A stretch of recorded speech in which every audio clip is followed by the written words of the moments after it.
Halo, assalamualaikum warahmatullahi wabarakatuh. Jumpa lagi di Zuma Herbal. Halo teman-teman, apa kabar? Selamat sore. Sekarang udah jam setengah 4 di Bekasi. Saya rasa semuanya sama ya, kecuali di luar sana. Nah teman-teman, apa kabar? Kali ini saya akan ngobrol masalah penyakit kanker dan cara menyembuhkannya. Herbal-herbal seperti ini racikan saya. Nih, ini untuk kanker, ini pesanan orang. Nih hari ini ada yang pesan 4 botol.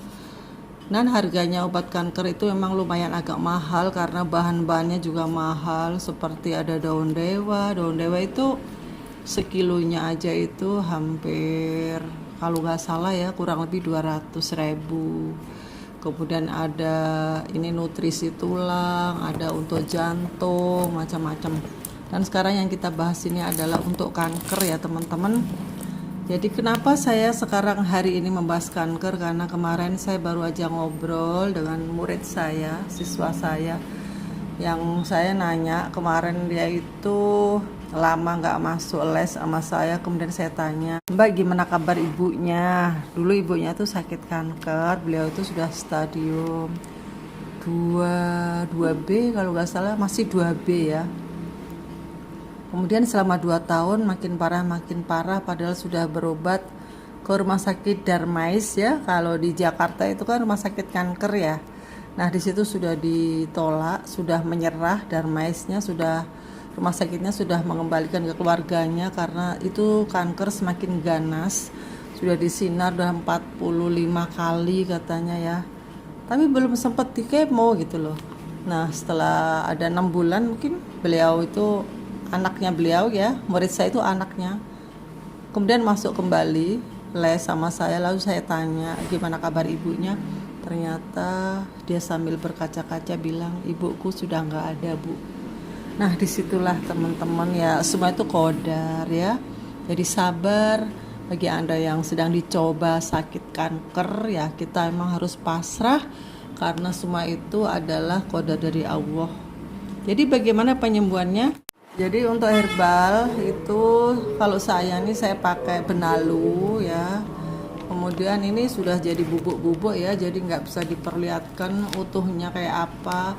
Ada yang kunir putih, temu putih itu untuk anti kanker, dan dia itu bisa membuat sel-sel kanker itu menua, kemudian mati dan keluar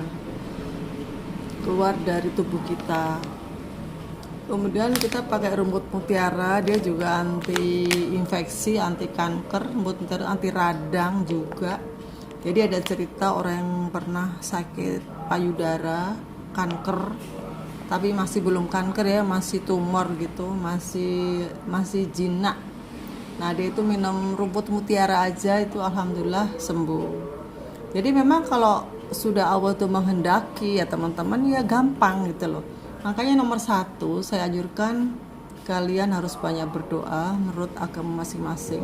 Bila kalian muslim, tolong lakukan sholat malam dan lebih mendekat pada Allah. Itu adalah cobaan dari Allah atau peringatan ya. Atau mungkin Allah tuh sayang dengan kalian, mau diangkat derajatnya karena belum mencukupi, jadi dicoba dengan sakit. Jadi kita tuh harus pasrah gitu loh. Dan di dunianya pastinya kita boleh berusaha kayak gini-gini ya, sambil berdoa. Kita minum temu putih, kunir putih, rumput mutiara, keladi tikus. Kemudian yang saya tahu ya, karena saya ikut pelatihan tahun 2003 itu, dulu itu belum ada bajagah ya. Makanya saya nggak bilang bajagah karena saya nggak tahu literaturnya kayak apa, penelitiannya kayak apa, saya nggak tahu ya. Dari guru saya itu, saya hanya dimangkulkan atau diajarkan itu temu putih, kunir putih, sambiloto, keladi. Nah saya bentuknya sudah kayak gini, bubukan ini saya kerjasama dengan seorang teman, seorang ibu yang tinggal di Jawa Barat. Beliau itu seorang ketua asosiasi tanaman obat se-Jawa Barat. Jadi makanya produk-produk saya ini ya insya Allah ya, bubukannya juga sangat asli, sangat higienis dan tidak diragukan lagi. Cara penjemurannya, cara apa itu kita kerja membimbing petani ya, membina petani gitu loh. Jadi nggak sembarangan ya teman-teman. Kalau Anda, ya saya sih nggak menjadikan produk orang lain ya, karena ini untuk obat. Jadi jangan memilih murah tapi kualitasnya itu kita nggak tahu. Tapi dengan kita membeli pada seseorang yang sanadnya sudah jelas, ya kan, ya insya Allah itu pasti bagus gitu. Nah itulah obat obat kanker ya. Itu tadi Anda bisa mencatat kunir putih, temu putih, sambiloto, benalu, keladi tikus, rumput mutiara, dan lain-lain. Seandainya tumornya itu masih kecil, belum jadi kanker, itu aja sudah cukup. Tapi kalau sudah menjadi kanker ya otomatis harus lebih banyak lagi gitu ya. Kemudian saya juga bikin ini banyak ini. Satu kilo mungkin ini. Sudah mateng. Sudah di oven, di sangrai atau di oven ya. Bagi Anda yang nggak punya oven bisa di sangrai, tapi tempatnya harus higienis ya teman-teman. Ini adalah jamu mah, dan jamu mah saya ini benar-benar banyak banget orang yang sudah cocok, sudah sembuh minum jamu mah saya ini. Mah GERD, jadi ada untuk sesak napasnya, ada untuk anti nyerinya, ada untuk karminatif, mengeluarkan angin, anti infeksi, anti radang. Jadi mah itu kan biasanya itu ada radang, ada sesak, ada angin yang mau keluar tuh susah. Nah dengan minum herbal-herbal yang sifatnya itu karminatif, anti radang, anti infeksi, anti nyeri, nah itu antibiotik, itu insya Allah bisa teratasi itu teman-teman ya. Oh ya, jadi kemudian kembali ke kanker ya teman-teman. Jadi Anda semuanya yang sudah sakit kanker, gak usah sedih, karena pasrah pada Allah. Semua itu Allah yang membuat, dan kita gak boleh stres, gak boleh sedih, gak boleh stres. Kita sabar, kita berbuat baik, kemudian kita itu harus bahagia. Kemudian makanan ya, makanan juga gitu, banyak sekali pantangan yang harus dijaga, yang harus dijauhi oleh penderita kanker, yaitu satu, nggak boleh makan gula. Karena apa? Karena gula itu makanan kanker teman-teman ya. Jadi kanker itu subur dengan dia tuh makan gula. Jadi gula di dalam tubuh itu bukan hanya gula ya, terbuat dari kayak nasi, tepung-tepungan, karbohidrat yang tinggi itu termasuk akan menjadi gula. Jadi pantangannya itu hampir sama dengan orang diabetes ya, kanker itu. Gak boleh makan gula, tepung-tepungan, gluten itu dia juga akan di perut itu akan menjadi akan menjadi makanan kanker gitu loh. Untuk penjabarannya kalau saya jabarkan di sini nanti lain kali aja ya, karena akan terlalu panjang gitu. Jadi secara singkatnya dan gampangnya aja, jadi makanan kanker itu adalah goreng-gorengan yang maksudnya minyaknya itu yang sudah berkali-kali dipakai. Nah, itu memicu kanker. Kemudian gula, karbohidrat itu juga itu kita jauhin. Kemudian daging merah ya teman-teman ya, daging merah, kemudian ayam. Karena apa? Karena ayam itu kan atau hewan-hewan potong yang dijual itu pasti mereka itu suka disuntik untuk apa gitu ya, untuk membesarkan, diberi hormon gitu loh. Nah justru itulah suntiknya itu atau obatnya itu akan memicu dengan berkembang biaknya sel kanker gitu. Jadi itu yang harus dijauhi. Kemudian makannya apa dong? Makannya ya udah tahu tempe saja, sayur mayur dulu ya. Kalau ikan itu ikan ini yang boleh itu ikan yang dari tambak itu loh. Yang pokoknya yang ikan putih gitu ya.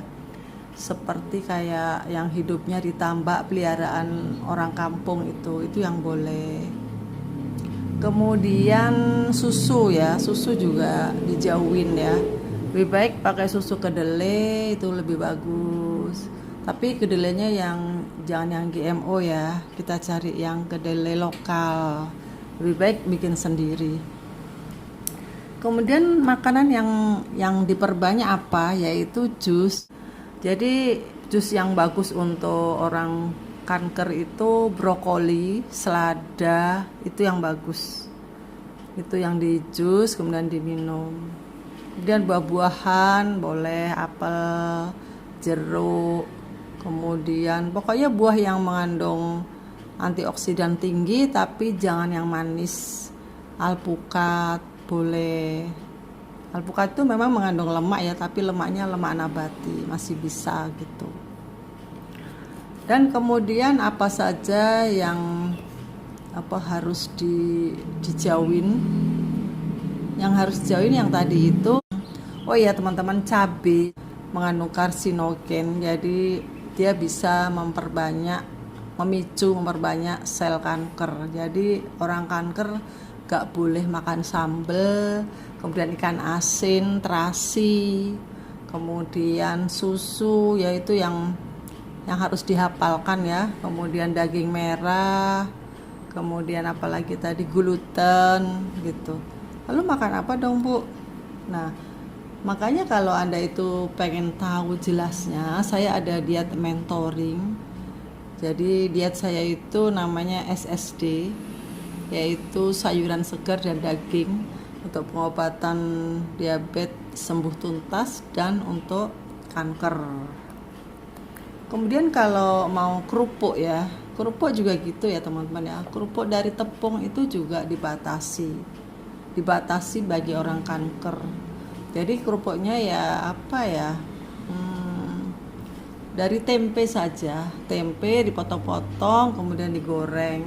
Gorengnya juga pakai minyak sekali kemudian dibuang, jangan sampai 2 kali kalau bisa kayak gitu. Atau di oven tapi nggak boleh dibakar ya. Kalau dibakar dia dekat dengan asap, itu juga akan mengandung zat-zat yang membuat berkembang biaknya sel-sel kanker. Oke teman-teman, jadi kali ini saya nggak bahas diabetes ya, karena sudah sering banget. Jadi gantinya adalah kanker. Bagi Anda yang mau meracik sendiri silahkan meracik, dan bagi Anda yang nggak bisa meracik, Anda bisa menghubungi saya. Saya sering banget membikinkan racikan-racikan untuk jamu apa aja, untuk diabetes, untuk kanker, untuk prostat dan segala macam. Oke teman-teman, semoga perjumpaan kita sore ini bisa bermanfaat bagi Anda semuanya. Dan bagi yang belum subscribe, silahkan subscribe, like and comment. Dan bagi Anda yang sudah menonton video saya ini, saya ucapkan terima kasih atas kesediaan Anda dan sampai jumpa.